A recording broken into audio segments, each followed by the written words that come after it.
The courthouse in the small Virginia town of Fairmont was unlike the towering marble institutions seen in the big cities.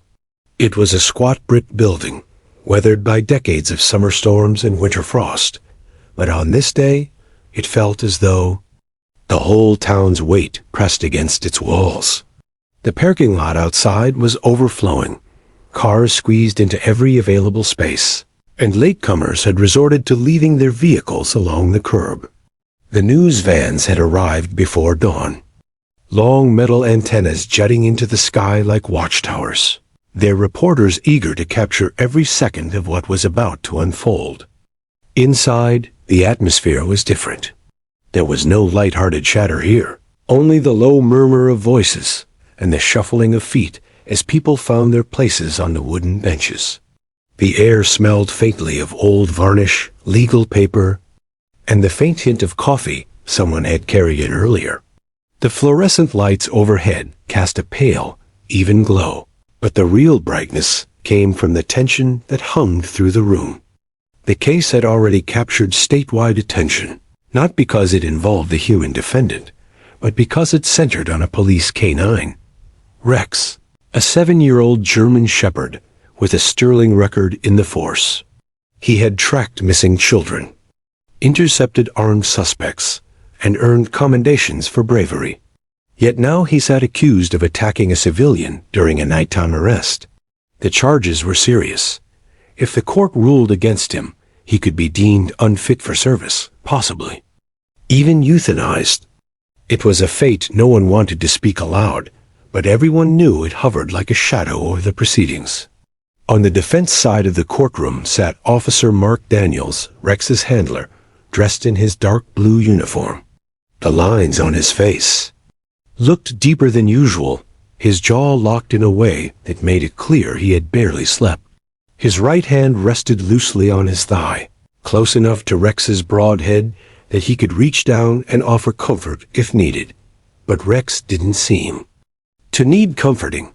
The dog lay at Daniel's feet in perfect stillness, his ears occasionally flicking at noises, his amber eyes calm yet alert. He was a working dog, and this was his new battlefield. Across the aisle, the prosecution's table was a study in polished confidence. Assistant District Attorney Carla Price sat with her legal pads arranged in meticulous order, her hair tied back neatly. She had prosecuted violent crimes, fraud cases, and public corruption, but she had never faced a trial where the accused could not speak for himself. Still, she carried herself as though this case was no different. Her goal was clear: prove that Rex was a danger to the public and that his service as a police dog should end. In the gallery behind the lawyers, townspeople filled the benches. Some were curious spectators, others were longtime supporters of the police department. There were also a few quiet critics who believed law enforcement had grown too aggressive. Every so often, a camera flash went off, despite the judge's warnings. A few older men wore baseball caps pulled low, whispering to each other, their words swallowed by the ambient noise. The trial wasn't just about one dog. It was becoming a referendum on the town's trust in its own protectors. And in the very front row, almost hidden by the backs of taller adults, sat a little girl named Emily Carter. She couldn't have been more than 7 years old. Her brown hair was neatly brushed, tied into a simple ponytail that rested against the collar of her pale yellow dress. She sat between her parents, small hands folded tightly in her lap, her eyes downcast as though looking at the polished floorboards could make her invisible. To the casual observer, she seemed unremarkable, just another child too young to understand the gravity of the situation. But to a few in the room, her presence was curious. She was the daughter of the civilian allegedly bitten by Rex. The judge entered promptly at 9 o'clock, robes flowing behind her as she climbed the 2 steps to the bench. Judge Margaret Hollis was in her late 50s, with sharp eyes that could cut through any lawyer's theatrics.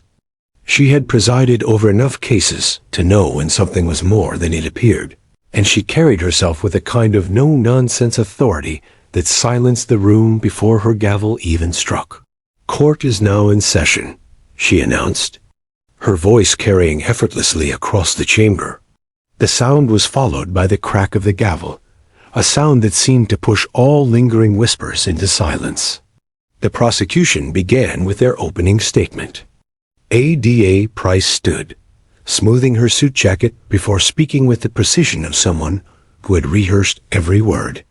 "Ladies and gentlemen, this case is not about emotions. It is about facts. The fact is that on the night of March 17th, during an arrest operation, this police canine Rex inflicted severe injury to a civilian who posed no threat to officers. It is our duty to ensure that no member of the public, no matter the circumstances, suffers harm from those sworn to protect." As she spoke, Rex remained still, head resting on his paws. Daniel sat motionless beside him, eyes forward, but a muscle in his jaw ticked whenever Price used the words danger or threat. When it was the defense's turn, Attorney Paul Whitman rose, a man known in Fairmont for defending the underdog, though rarely one with four legs. "Your Honor, members of the court," he began, his tone steady, "Rex is not just a dog. He is a trained officer, a protector of this community. On that night, he acted not out of malice, but out of duty, to safeguard the vulnerable and prevent greater harm. The truth, as you will hear, is far from the story the prosecution has told." Emily's head lifted slightly at that. She didn't look at Whitman, but her eyes flickered toward Rex. The German Shepherd did not move, but it was as if he could sense her attention. His ears twitched, his gaze briefly shifting in her direction before settling back to a forward focus. The first witnesses were called. Officers described the events of that night, their voices measured, recounting commands, positions, and actions. The prosecution pressed hard, trying to elicit any detail that suggested Rex had acted unpredictably. The defense countered with testimony about his flawless record and years of disciplined service. But despite the back and forth, something hung in the air, a question that neither side seemed eager to touch just yet. Why was Emily here? Her presence was unexplained, her name not yet called, but her small form on that bench seemed to hum with quiet importance. In between witness changes, a reporter scribbled in his notebook, his eyes darting between Emily and Rex. Officer Daniels adjusted his seating ever so slightly, his hand brushing Rex's fur, for the first time since court began. ADA Price tapped. Her pen, her gaze fixed on her notes, but her mind clearly working ahead. By the time the morning session neared its break, the tension had grown thicker. The facts had been laid out in conflicting patterns, like pieces from two different puzzles. And through it all, Emily sat silently, shoulders drawn in, avoiding eye contact with anyone, but occasionally glancing toward the dog at the center of it all. No one knew it yet, but the quietest person in the room would soon be the one to shatter its silence, with just two words that would tilt the entire case on its axis. The hum of the courtroom returned the moment Judge Hollis announced the morning recess. People leaned toward one another in hushed conversation, voices low enough not to echo, but charged with curiosity. The trial had already provided its share of tense exchanges, but no one yet sensed the real storm that was brewing. The bailiff moved about with quiet efficiency, collecting exhibits from the morning session and setting them aside. Officer Daniels took the opportunity to lean closer to Rex, scratching behind the German Shepherd's ear.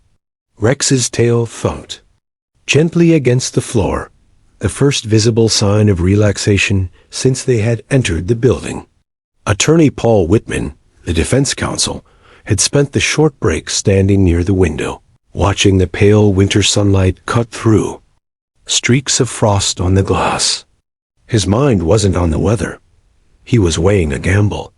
Bringing Emily Carter to the stand was a calculated risk, one that could either turn the tide of the trial or collapse his entire defense.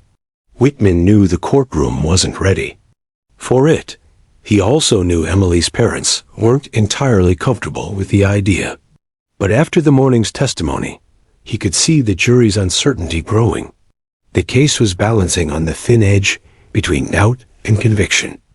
A child's honest account could shift that balance, if she spoke at all. When the recess ended, the bailiff called the court back to order. The shuffle of feet, the scrape of chairs, and the settling of bodies into wooden benches filled the space until the gavel's sharp crack brought complete silence again. "Defense, you may call your next witness," Judge Hollis said, adjusting her reading glasses. Whitman stood, buttoning his jacket with deliberate slowness. The defense calls Emily Carter to the stand. The reaction was immediate. Heads turned toward the front row. A low ripple of murmurs swept through the gallery, like wind rustling through dry leaves. Even the court reporter, who had been typing in a steady, mechanical rhythm, glanced up briefly. Emily's parents exchanged quick looks. Her mother leaned down, whispering something into the little girl's ear. Emily nodded faintly, sliding forward on the bench. She rose slowly, her shoes barely making a sound on the warm oak floor. Rex's ears perked. The German shepherd's head followed her movement as she stepped out from between her parents. Officer Daniels noticed and gave the leash the slightest slack, though the dog remained obediently by his side. Emily was small enough that, when she approached the witness stand, the bailiff had to lower the microphone for her. Her pale yellow dress, the same one she'd worn that morning, seemed even brighter under the courtroom's harsh lights. She climbed into the oversized chair, her feet dangling above the footrest, and folded her hands in her lap. The judge leaned forward slightly, her tone gentle but formal. "Emily, do you understand what it means to tell the truth?"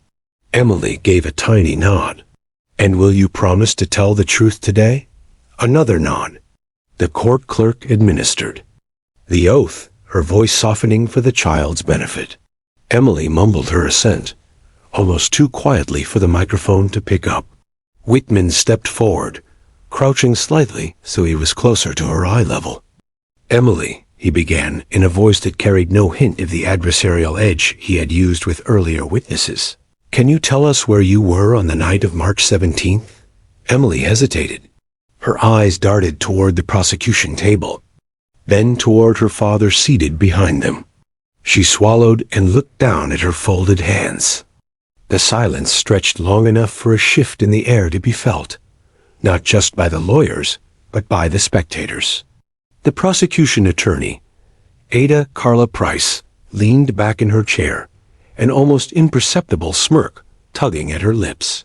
She had warned Whitman during pre-trial that putting the girl on the stand was a mistake. Children, she'd said, could freeze under pressure. Whitman tried again, keeping his voice low and patient. "It's all right if you're a little nervous. You don't have to tell the whole story at once. Could you just tell us who you were with that night?" Emily's lips pressed together. Her legs swung once under the chair, the faint movement betraying the tension locked inside her small frame. Rex shifted at Daniel's feet, his nails clicking softly against the wood. His handler glanced down, noticing the dog's alert posture, ears angled forward, eyes fixed on the witness stand. Daniels didn't move to stop him. Something about the dog's focus felt intentional. The judge intervened, speaking directly. "To Emily, you're not in trouble here, dear. You can take your time. No one will be upset with you." Emily looked at her mother. Her mother smiled faintly, nodding in encouragement. But still, the girl said nothing. From the gallery, the spectators watched with a mix of impatience and intrigue. A few whispered to each other, wondering aloud what a little girl could possibly say that would change the outcome of a case involving a trained police dog. For Whitman, the silence was dangerous. Every second Emily sat without speaking was another second the jury might lose faith in her usefulness as a witness.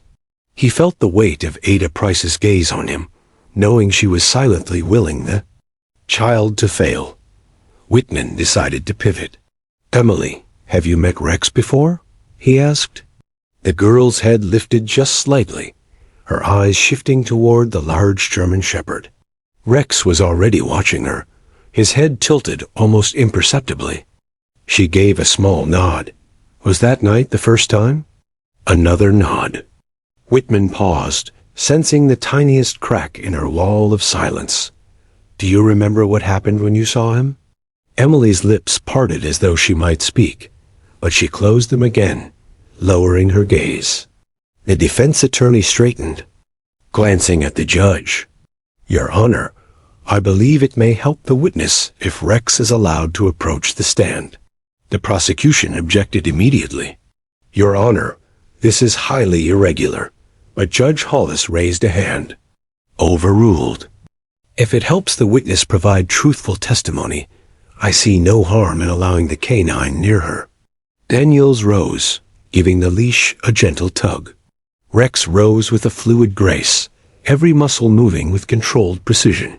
He padded quietly down the short aisle to the witness stand, his nails making a faint, deliberate click with each step. When he stopped in front of Emily, he sat without command, his gaze locked on her face. She looked back at him, her nervous fidgeting slowing to a stop. The corners of her mouth tugged upward, the first sign of a smile that morning. The entire courtroom seemed to hold its breath. The hum of the courtroom returned the moment Judge Hollis announced the morning recess. People leaned toward one another in hushed conversation, voices low enough not to echo, but charged with curiosity. The trial had already provided its share of tense exchanges, but no one yet sensed the real storm that was brewing. The bailiff moved about with quiet efficiency, collecting exhibits from the morning session and setting them aside. Officer Daniels took the opportunity to lean closer to Rex, scratching behind the German shepherd's ear. Rex's tail thumped gently against the floor, the first visible sign of relaxation since they had entered the building. Attorney Paul Whitman, the defense counsel, had spent the short break standing near the window, watching the pale winter sunlight cut through streaks of frost on the glass. His mind wasn't on the weather. He was weighing a gamble. Bringing Emily Carter to the stand was a calculated risk, one that could either turn the tide of the trial or collapse his entire defense. Whitman knew the courtroom wasn't ready for it. He also knew Emily's parents weren't entirely comfortable with the idea. But after the morning's testimony, he could see the jury's uncertainty growing. The case was balancing on the thin edge between doubt and conviction. A child's honest account could shift that balance, if she spoke at all. When the recess ended, the bailiff called the court back to order. The shuffle of feet, the scrape of chairs, and the settling of bodies into wooden benches filled the space until the gavel's sharp crack brought complete silence again. "Defense, you may call your next witness," Judge Hollis said, adjusting her reading glasses. Whitman stood, buttoning his jacket with deliberate slowness. The defense calls Emily Carter to the stand. The reaction was immediate. Heads turned toward the front row. A low ripple of murmur swept through the gallery, like wind rustling through dry leaves. Even the court reporter, who had been typing in a steady, mechanical rhythm, glanced up briefly. Emily's parents exchanged quick looks. Her mother leaned down, whispering something into the little girl's ear. Emily nodded faintly, sliding forward on the bench. She rose slowly, her shoes barely making a sound on the worn oak floor. Rex's ears perked. The German shepherd's head followed her movement as she stepped out from between her parents. Officer Daniels noticed and gave the leash the slightest slack, though the dog remained obediently by his side. Emily was small enough that, when she approached the witness stand, the bailiff had to lower the microphone for her. Her pale yellow dress, the same one she'd worn that morning, seemed even brighter under the courtroom's harsh lights. She climbed into the oversized chair, her feet dangling above the footrest, and folded her hands in her lap. The judge leaned forward slightly, her tone gentle but formal. "Emily, do you understand what it means to tell the truth?" Emily gave a tiny nod. "And will you promise to tell the truth today?" Another nod. The court clerk administered the oath, her voice softening for the child's benefit. Emily mumbled her assent, almost too quietly for the microphone to pick up. Whitman stepped forward, crouching slightly, so he was closer to her eye level. "Emily," he began in a voice that carried no hint of the adversarial edge he had used with earlier witnesses. "Can you tell us where you were on the night of March 17th? Emily hesitated. Her eyes darted toward the prosecution table, then toward her father seated behind them. She swallowed and looked down at her folded hands. The silence stretched long enough for a shift in the air to be felt, not just by the lawyers, but by the spectators. The prosecution attorney, Ada Carla Price, leaned back in her chair, an almost imperceptible smirk tugging at her lips. She had warned Whitman during pretrial that putting the girl on the stand was a mistake. Children, she'd said, could freeze under pressure. Whitman tried again, keeping his voice low and patient. "It's all right if you're a little nervous. You don't have to tell the whole story at once. Could you just tell us who you were with that night?" Emily's lips pressed together. Her legs swung once under the chair, a faint movement, betraying the tension locked inside her small frame. Rex shifted at Daniel's feet, his nails clicking softly against the wood. His handler glanced down, noticing the dog's alert posture, ears angled forward, eyes fixed on the witness stand. Daniels didn't move to stop him.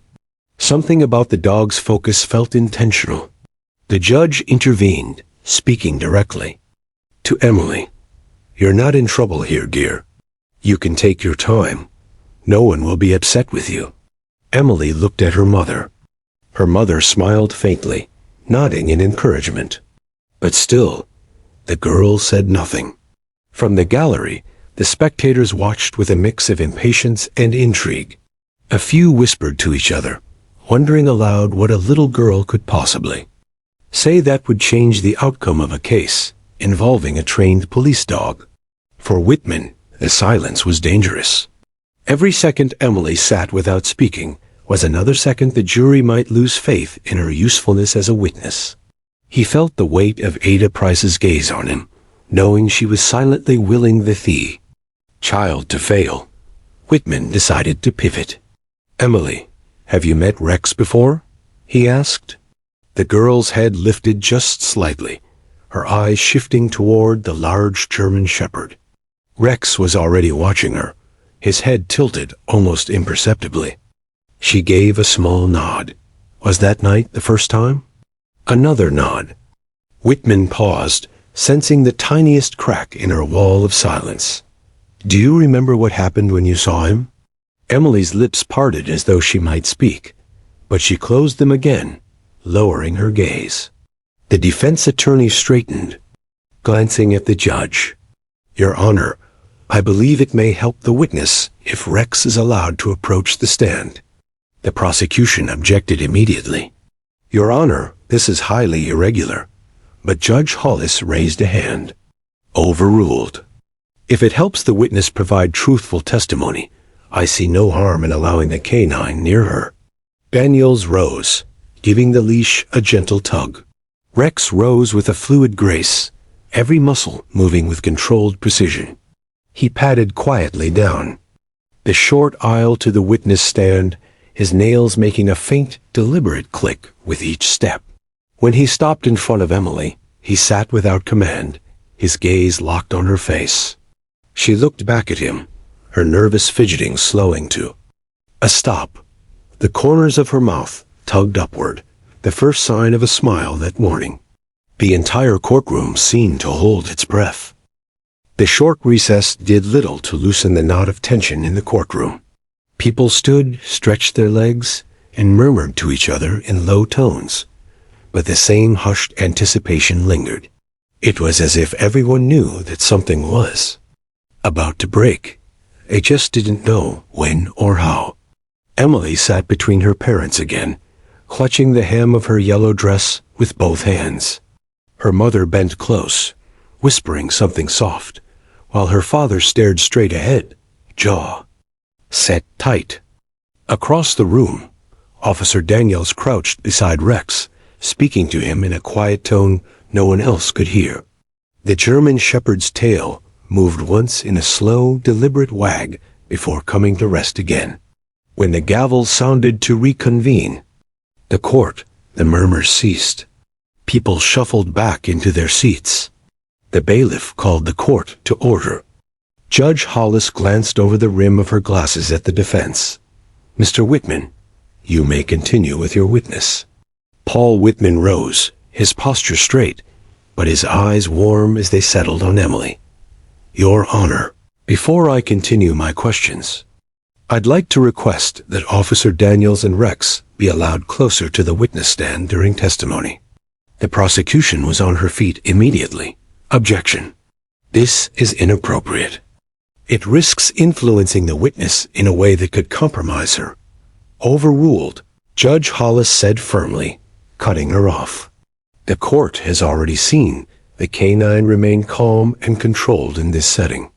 If his presence will help the child speak, I see no issue. Proceed." Daniels rose without hesitation, giving the leash a gentle tug. "Heel," he murmured. Rex stood smoothly, his movement fluid and unhurried, as though he understood the weight of every step he was taking. The dog's nails clicked softly against the oak floor as he crossed the space between the defense table and the witness stand. The sound was quiet, but it felt amplified in the still room. When Rex stopped, it wasn't at Whitman's direction, or Daniels's. It was just where he chose to be, directly in front of Emily, sitting still as stone, eyes locked on hers.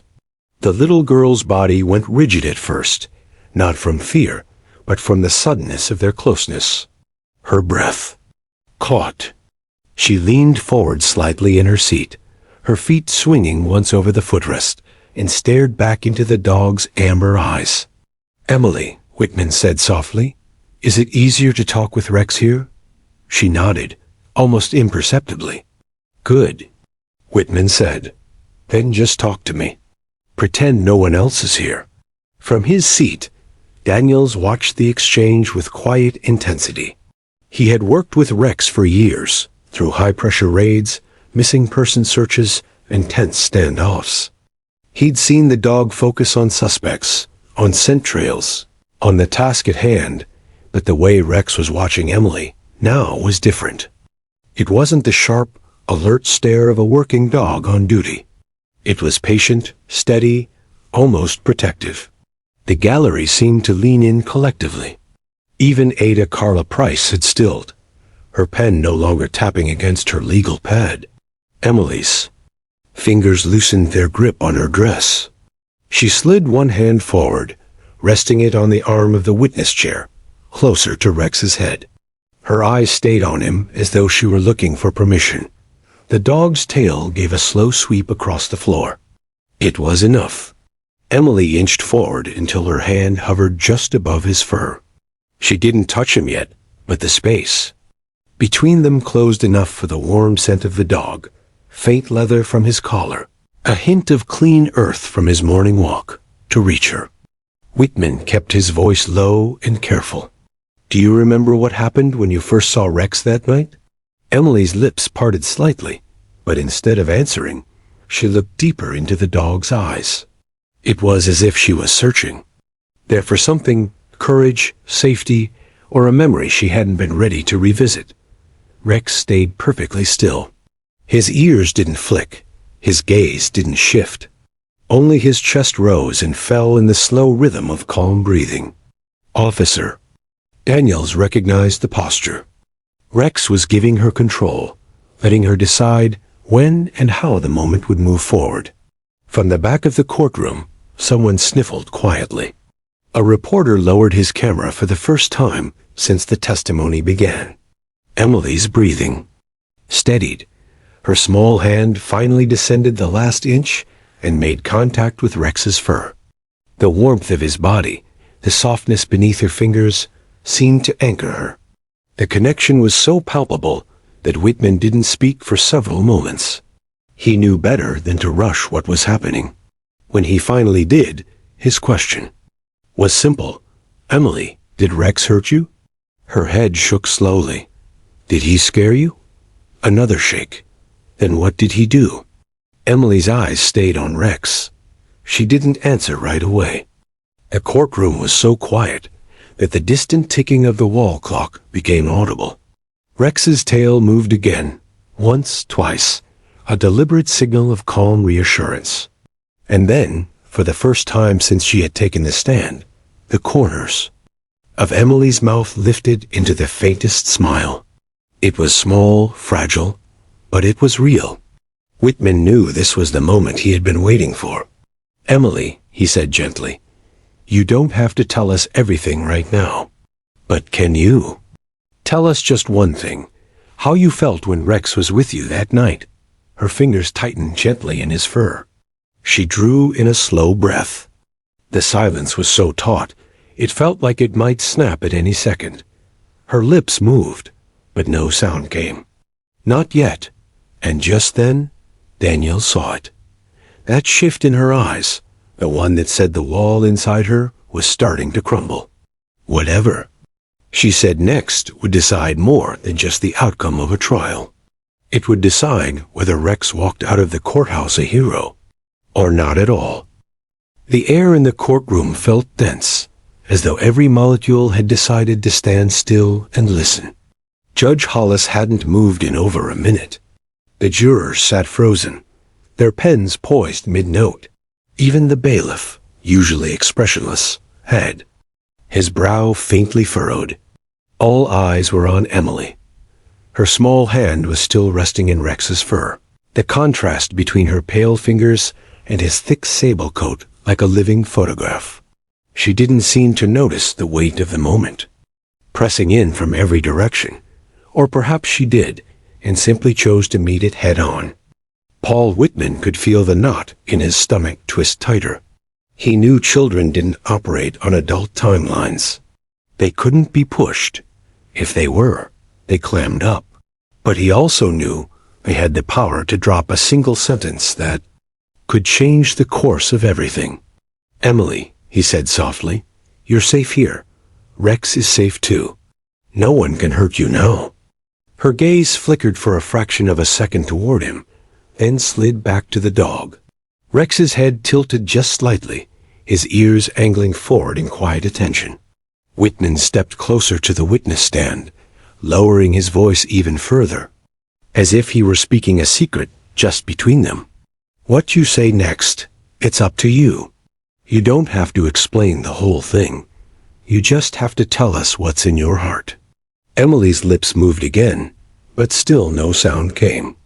She drew in another breath, shallow this time, then let it out slowly, as if trying to decide which words deserved the air.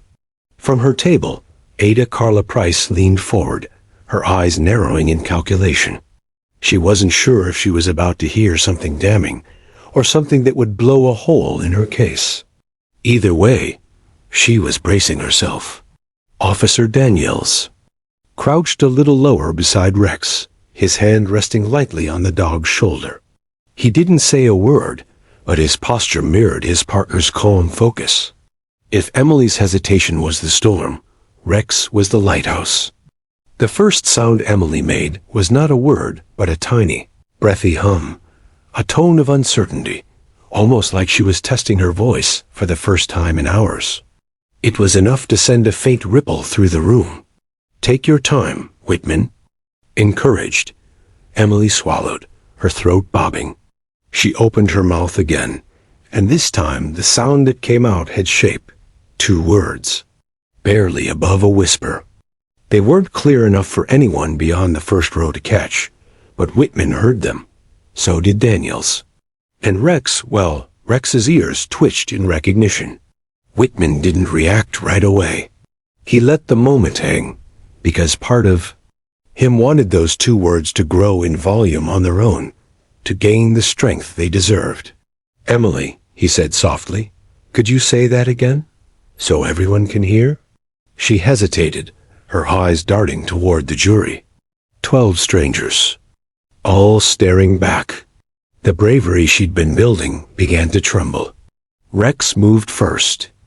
Without command, without hesitation, he lowered his head until his chin rested gently on the wooden armrest of the witness chair, directly beside her small hand. His eyes didn't leave hers. It was as if he was saying, "I'm here. We do this together." Emily took another breath, deeper this time. She looked away from the jury and back at Rex. Then she spoke, louder. Still small, still delicate, but unmistakable. The words traveled through the room like a slow shockwave. They weren't the kind of dramatic confession anyone might have scripted. They were simpler, softer, but they carried weight. For a moment, no one moved. No one even blinked. In the gallery, someone muttered, "Did she just—" But their voice faded into silence again. Whitman straightened slightly, sensing that the energy in the room had shifted. He could see the confusion on a few jurors' faces, but also the spark of realization beginning to form in others. Ada Price scribbled something on her legal pad, her jaw tightening. She looked like someone who had just realized their strategy might not hold. Daniels, meanwhile, felt something deeper, a slow exhale of relief that came from hearing those words, not because they were magical or exonerating in themselves, but because they came from a place of truth Emily had been too scared to touch until now. Judge Hollis adjusted her glasses, her tone calm but curious. "Miss Carter," she said gently, "I believe the court would benefit from you repeating that once more. Take your time." Emily glanced toward her mother, who nodded with tear-filled eyes. Rex's tail brushed the floor. The little girl turned back to the judge, straightened her shoulders as much as her small frame allowed, and said the two words again, this time with enough volume to reach the farthest corner of the courtroom. They hung in the air, not rushed, not dramatic, just pure, unvarnished truth. A murmur swept through the gallery, hushed but undeniable. The bailiff's eyes darted toward the judge, as if waiting for instruction. The court stenographers. Fingers flew to capture every syllable. Whitman let the echo of the moment sit. He didn't push for more details. He knew those two words were enough for now. The judge looked between the attorneys. Counsel approached the bench. As Whitman and Price walked forward, Emily stayed in her seat, still holding on to Rex. Daniels didn't move either, his hand still steady on the dog's back. From the bench, the low murmurs of the legal discussion were inaudible to the public. But Emily didn't care. For the first time since stepping into that courtroom, she wasn't focused on the people around her. She was focused on Rex, and the unspoken promise in his steady gaze. Whatever came next, she had done her part. She had spoken. And though no one could have predicted it yet, those two words would become the pivot point of the entire case. For a heartbeat after Emily's two words, the courtroom existed in a strange kind of suspension. It was like the very walls were listening, trying to understand what had just been spoken. Judge Hollis's face remained composed, but her eyes revealed the calculation happening behind them. She had seen moments like this before, when a single statement shifted the ground beneath a case, but never from someone so young, and never directed at a K-9 officer. The jurors exchanged fleeting glances.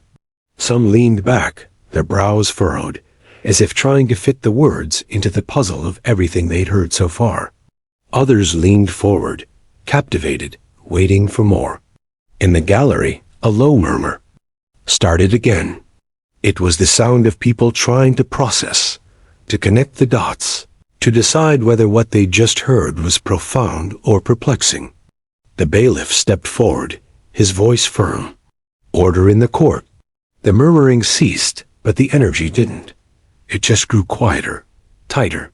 At the bench, Ada Carla Price's expression was a controlled mask, but Paul Whitman could see the way her pen tapped against the edge of her legal pad, too fast to be casual. She was re-evaluating everything. "Your Honor," she began, "the witness's statement is vague at best. Without further clarification, it risks confusing the jury." Whitman leaned forward, his voice measured but firm. "It may seem vague to the prosecution, but context matters. Those words have meaning, and the defense is prepared to establish that meaning with evidence and testimony." Hollis raised a hand. "We will get there. For now, both sides will refrain from badgering the witness. She has spoken, and her statement is part of the record." The attorneys returned to their respective tables, but the tension between them followed. Emily still sat in the witness chair, her small hand gripping Rex's fur as if anchoring herself. Officer Daniels gave her a quiet nod, not a command, not encouragement, just acknowledgement. Whitman stood again. "Emily," he said gently, "I know you've already done something very brave. I'm not going to ask you to explain the words you said right now. But can you tell us, did you speak them because you wanted Rex to hear them?" Emily looked at him for a long moment, then nodded. "Yes." The answer drew a ripple from the jury box. Some scribbled notes. Others simply sat with the weight of it. Whitman glanced at the judge. "Your Honor," the defense would like to call Officer Daniels to the stand. Daniels rose, gave Rex a soft pat on the shoulder, and stepped forward. As he passed Emily, he gave her the smallest reassuring smile, then took his seat at the witness stand. Once sworn in, Whitman began. "Officer Daniels, how long have you and Rex worked together?" 5 years, Daniels replied. "Since Rex was fresh out of K-9 training." "In that time, would you say Rex is responsive to verbal cues?" "Yes, sir. He's trained to respond to over 40 specific commands, most in English, some in German." "And to certain names?" Daniels hesitated for a fraction of a second. "Yes." "Could those names hold personal significance to him?" "They could. Dogs remember voices. They remember scents. They remember people who were part of their lives before they came to the department." Whitman stepped closer. "Officer, did Rex react in any way to the 2 words Emily just spoke?" Daniels glanced at the dog, who was lying calmly near the witness stand now. "Yes." His ears came forward, his breathing changed slightly. "That's a sign of recognition." Recognition. The word itself seemed to land heavily in the jury's minds. Whitman didn't press further just yet.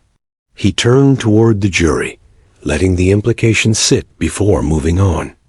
"Officer, in your experience, could a K-9 recognize a person from their voice alone, even after years apart?"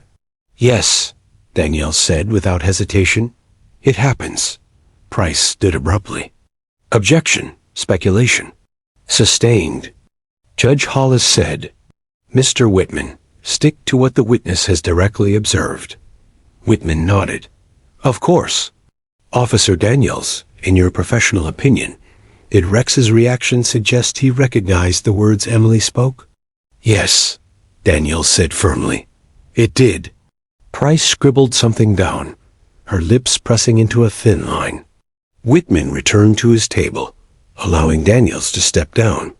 But as Daniels walked past Rex, the dog's eyes followed him only. Briefly before returning to Emily, as though he knew his part in this wasn't finished yet. The judge called for a brief recess, and the courtroom exhaled collectively. People in the gallery leaned toward each other, whispering. Some swore they'd seen the dog react exactly as Daniels had described. Others argued it was nothing but coincidence, the product of a highly trained animal responding to tone rather than meaning.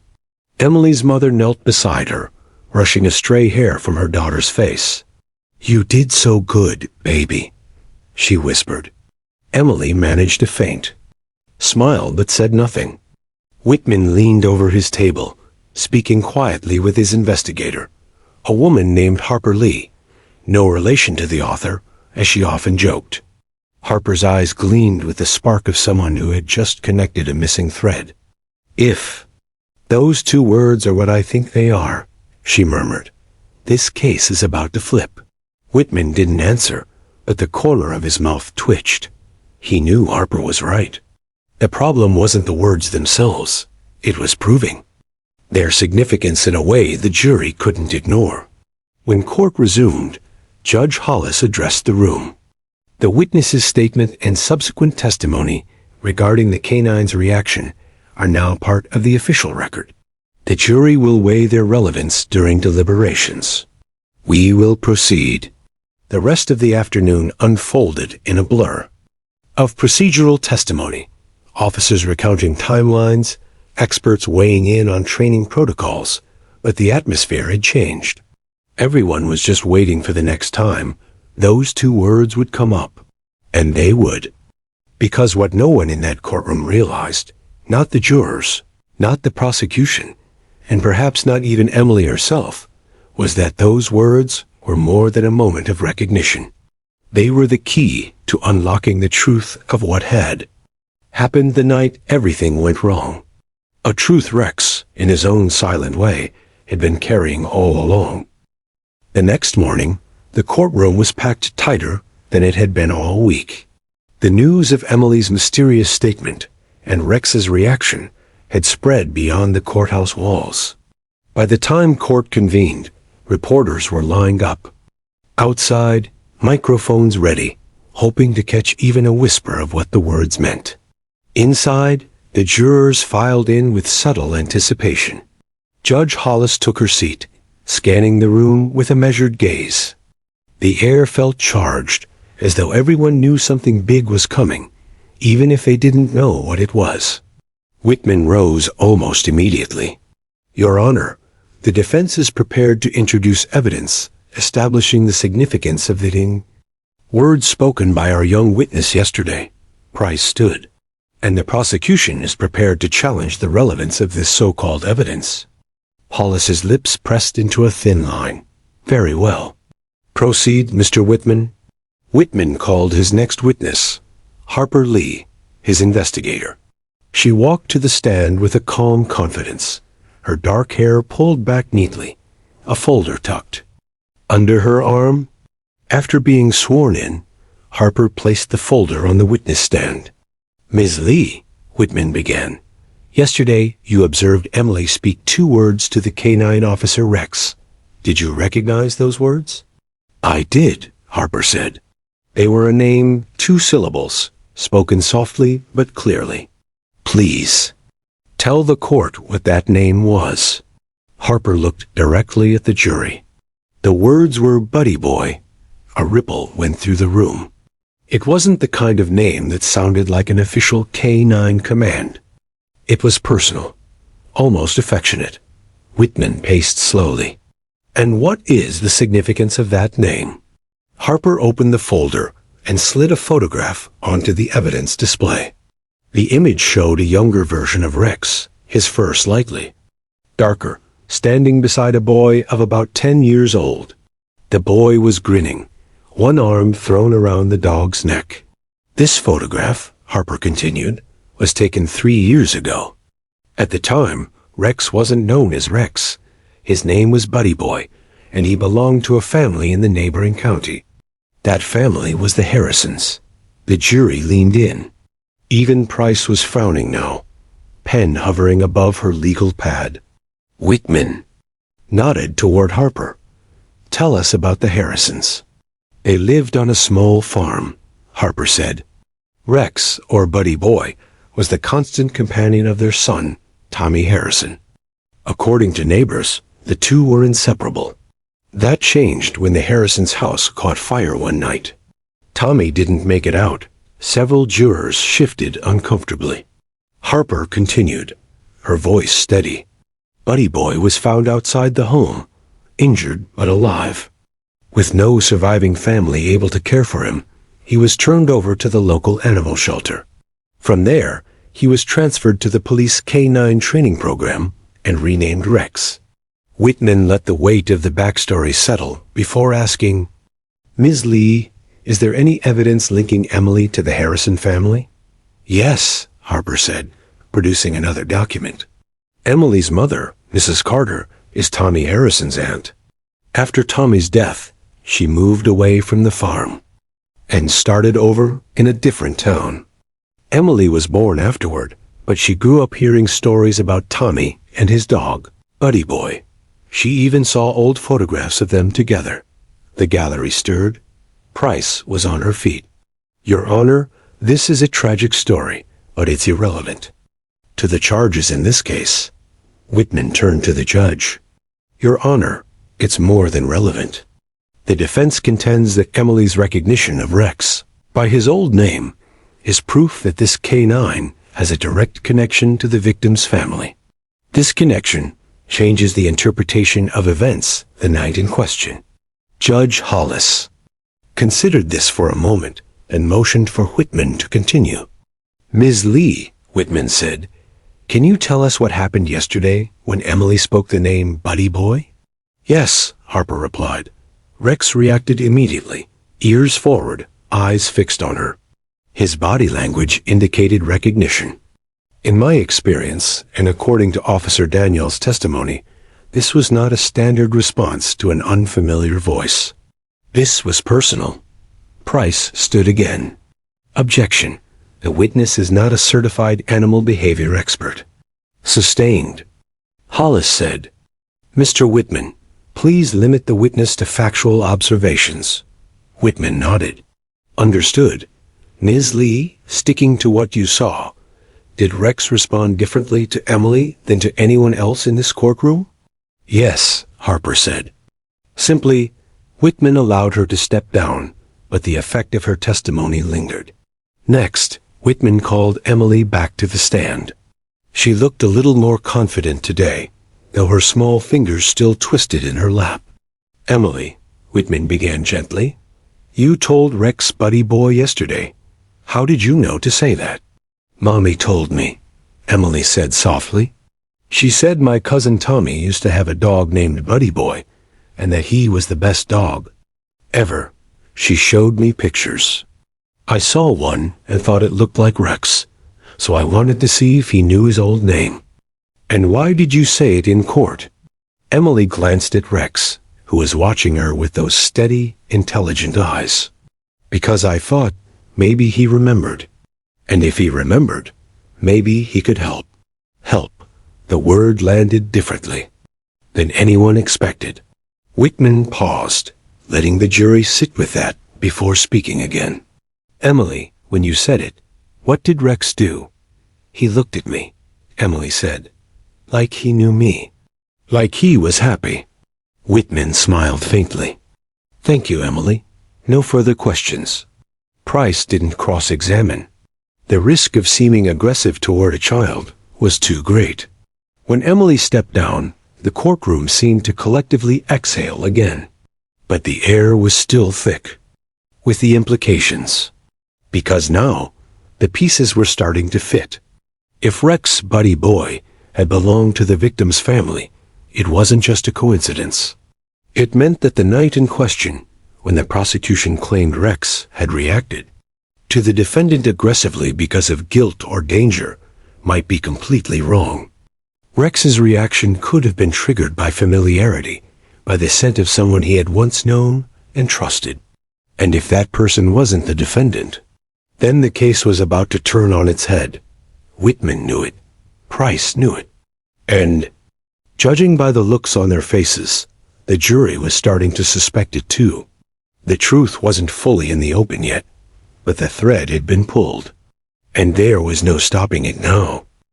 The courtroom felt different the next day, charged, expectant, almost electric. The jury knew they were nearing the end, and everyone sensed that what was about to unfold could decide everything. Judge Hollis entered promptly at 9 a.m., the gavel striking once. "Court is in session. Mr. Whitman, you may proceed."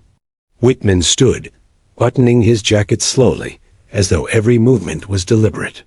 Your Honor, the defense is prepared to call our final witness, Officer Daniels, handler of Canine Officer Rex. Daniels took the stand, uniform pressed, badge gleaming under the fluorescent lights. His posture was stiff, but his eyes darted toward Rex, who was sitting patiently near the bailiff. Officer Daniels, Whitman began, how long have you worked with Rex? 2 years, Daniels replied. And in that time, has he ever failed to respond to your commands? Rarely. He's highly trained. Whitman nodded. Yesterday, you witnessed a young girl speak the words "buddy boy" to Rex. How did Rex react? Daniels hesitated, glancing at Price before answering. He seemed alert, more engaged than usual, almost like recognition. Would you agree that it was unlike his reaction to any other witness or person in this courtroom? Yes, Daniels admitted. Whitman stepped closer. Officer Daniels, were you aware before yesterday that Rex had a life before becoming a K-9? Officer? Yes, the department keeps records. And in those records, was his original name listed? Daniels shifted uncomfortably. Yes, buddy boy. The jurors leaned forward. Whitman didn't waste the momentum. Now, Officer Daniels, I'd like to direct your attention to the night of the incident. You testified that Rex alerted to. The defendant interpreting this as a sign of guilt. Is that correct? Yes.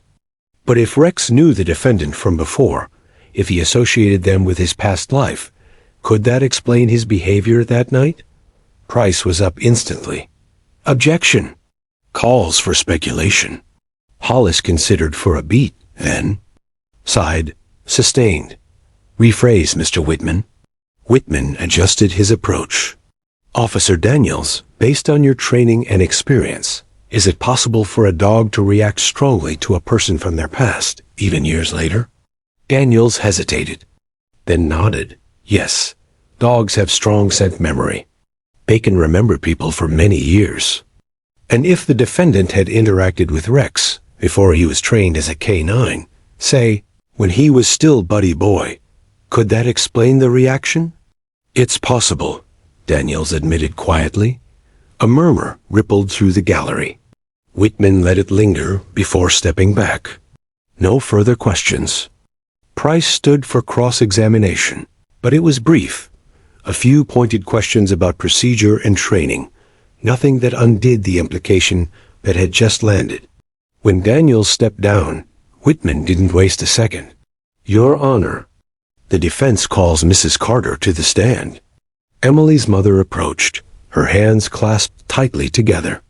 After being sworn in, she sat, glancing briefly toward Emily in the gallery.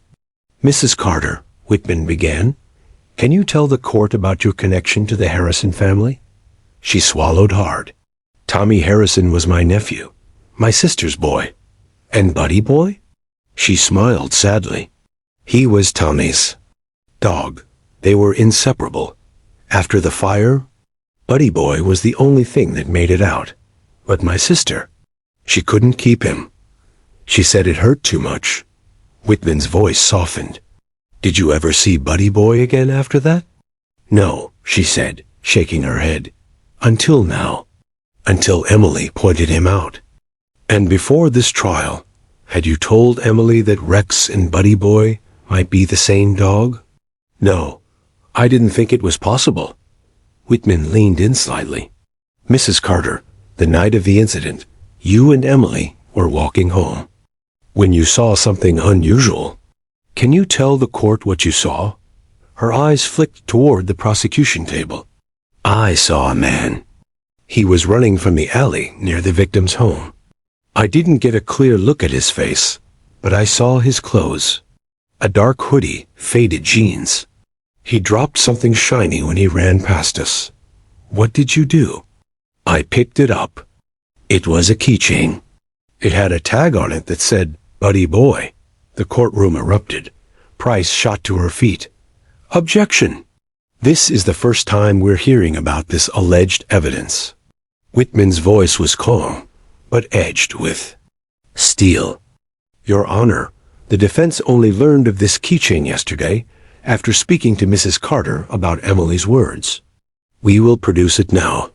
From his briefcase, Whitman withdrew a small plastic evidence bag. Inside was a scuffed metal tag engraved with the words Buddy Boy in block letters. The room went utterly silent. Hollis's eyes narrowed. Has this been verified? Yes, Your Honor. This morning it was processed by the department's forensic unit. They lifted a fingerprint from the back of the tag. Price's voice was tight. And whose print was it? Whitman's gaze locked on the jury. Not the defendant's. It belongs to Officer Daniels' former partner, Detective Ray Nolan, who we now know was at the scene that night and never disclosed it. Gasps broke out across the room.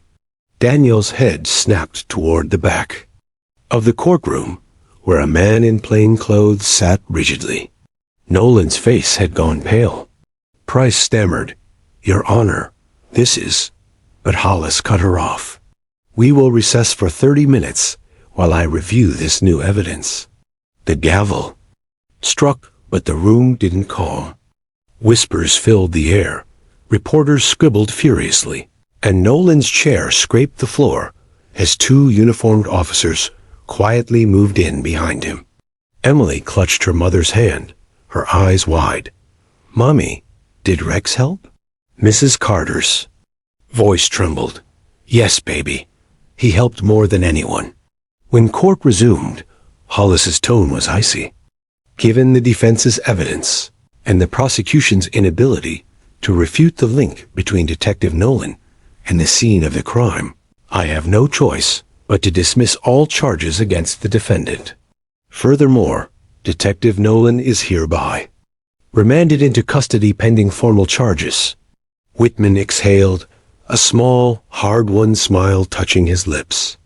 Price sat stiff, her case collapsing around her. The jurors looked relieved, even moved. And in the corner, Rex, Buddy Boy, wagged his tail for the first time in days. Emily, unable to contain herself, broke the courtroom solemnity. She ran to Rex, wrapping her small arms around his neck. He pressed his head against her shoulder, a low, contented rumble in his chest. It was over. The truth had come out, not through cold legal arguments alone, but through a bond that had survived years, loss, and change. 2 words had been enough to tear down the false story built against an innocent man. 2 words, Buddy Boy, and the courtroom would never forget them.